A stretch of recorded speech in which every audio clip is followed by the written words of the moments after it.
Je pense à toi dans l'embrasure des chemins où ton visage m'apparaît. Je pense à toi sous le couvert des feuillets et les fougères de l'absence.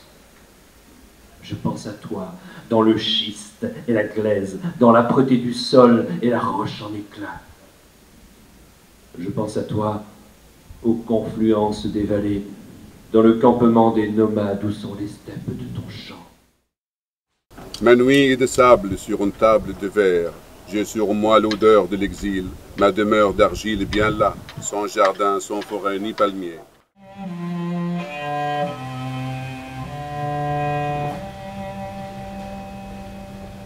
Tu n'as été crucifié ni au bord de la page d'une histoire qui n'est pas tienne, ni au rythme de mort qui couvre tes fléaux, car il n'y aura nulle part de cri pour soulager ta douleur.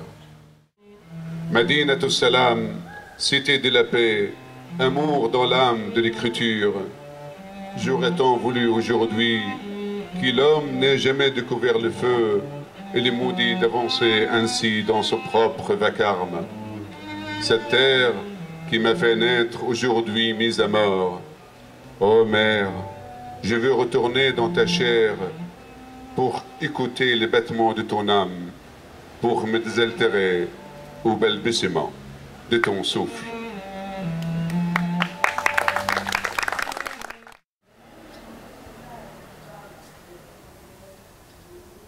Je suis un banc de sable où des barques sans fond viennent se reposer de vos Robinsonades.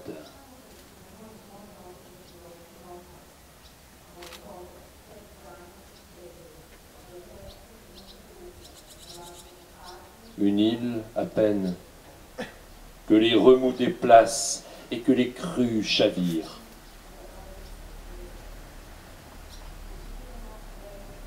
Une langue de sable, sa coulée de lumière,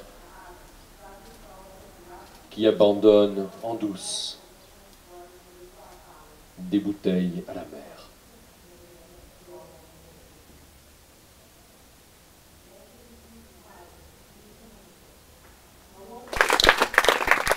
La poésie, c'est cette rencontre entre les êtres.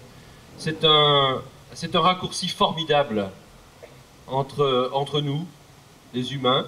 En poésie, nous nous retrouvons d'une manière immédiate. Mais je pense qu'il faut revenir, il faut défendre, enfin il faut des maisons d'édition qui défendent les grandes voix lyriques et engagées de la poésie contemporaine. Voilà. Je suis en tant qu'éditeur, quelqu'un qui fait un choix alors tout à fait clair, en direction d'une poésie qui ne dissocie pas les voix du lyrisme et celles de l'engagement.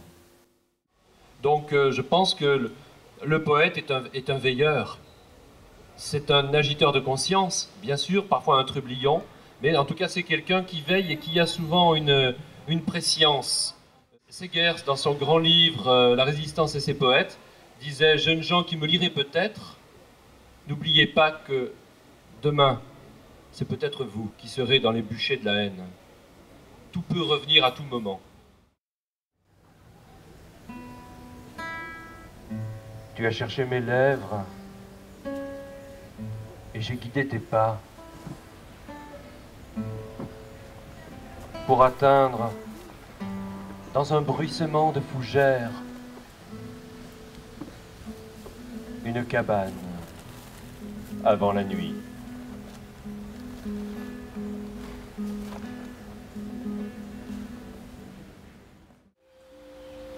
Oratorio pour Federico Garcia Lorca. Pour les cimes enneigées de la Sierra Nevada que souillent dans le vent les chemises bleues de la phalange. Pour le Canterondo et les vœux de Yerma, les dédicaces à l'encre verte de Pablo Neruda. Pour la terre séchée du ravin de Visnar, où tes ossements cholés détournent sans retour la fontaine des larmes. pour le soleil aveuglant des blessures que ce granadino inflige aux compagnons qui tentent d'échapper à la mort qu'ils courtisent, pour la cape qui ondoie dans les arènes de Manzanares à 5 heures du soir. Je nommerai le noir, rouge Federico.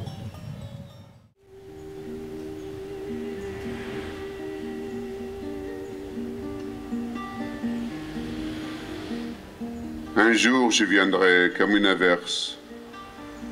Je suis une nuée d'alouettes qui se pose sur le toit de votre maison.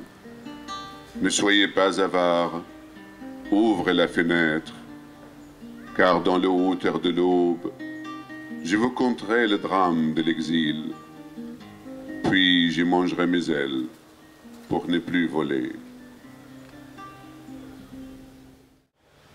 Je nommerai le sang, rouge Federico, et je me tiens debout, dans la lumière et dans l'oubli.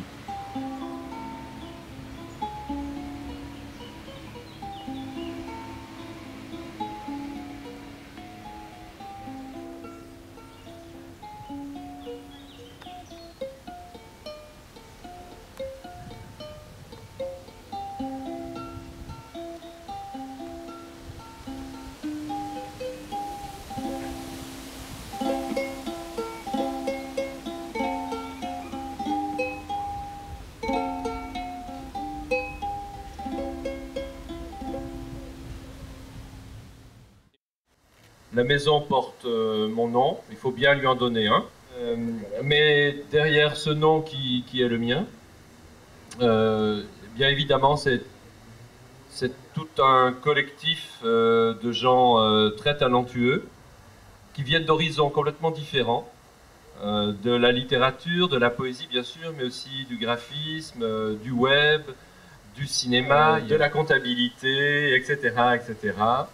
Et donc c'est tous ensemble que nous sommes en train d'essayer de construire quelque chose. Quand je croise un voleur malchanceux, poursuivi par un cutéreux, je lance la patte, pourquoi le taire? Le cutéreux se retrouve par terre. Je ne fais pourtant de tort à personne.